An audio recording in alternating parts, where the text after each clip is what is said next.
ఇంకా ఎన్ని రోజులమ్మా మనకి దాస్యం? ఇంకెప్పుడు నీకు విముక్తి లభిస్తుంది? నాయనా, నీవు రోధించుకు, ధైర్యంగా ఉండు.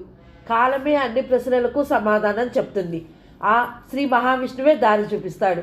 లేదమ్మా లేదు, నేను నిన్ను ఇలా చూడలేను. నా సర్ప సోదరులు నన్ను ఎంత ఇబ్బంది పెట్టినా సహించగలను కానీ నా పినతల్లి కద్రువ నీ చేత దాసి కన్నా హీనంగా పనులు చేయించుకోవటం నేను జీర్ణించుకోలేకపోతున్నాను. దయచేసి నా బాధను గ్రహించు. లేదు నాయనా, లేదు.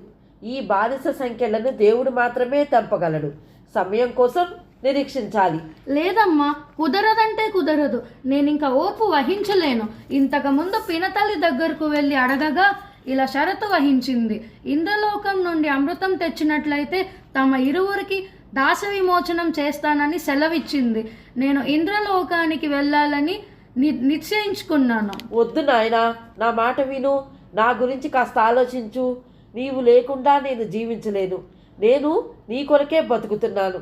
నీవు లేకపోతే నేను ఎప్పుడో ప్రాణత్యాగం చేసేదాన్ని. నేను నీకొక్కగానొక్క కుమారుడను. ఇలా చేతకాని వాడిలాగా ఉండలేను. నీ పుత్రుని బలాన్ని తక్కువ అంచనా వేయకు. నా మాట మీద నమ్మకం ఉంచమ్మా. తండ్రి, నీ క్షేమమే నాకు ముఖ్యం. అక్కడ ఉన్నది దేవేంద్రుడు, దేవతలందరికీ అధిపతి. గాలి, నీరు, అగ్నిని సైతం ఆదేశించగల శౌర్యుడు. నా పంచప్రాణాలన్నీ నీ మీదే పెట్టుకున్నాను. నీ బలం గురించి నాకు తెలియక కాదు. ఆ మహేంద్రుడు నిన్ను సంహరిస్తాడేమోనని ఆందోళన.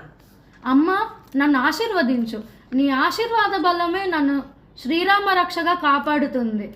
నేను విజయంతో తిరిగి వస్తానని పంచభూతాల సాక్షిగా ప్రమాణం చేస్తున్నాను.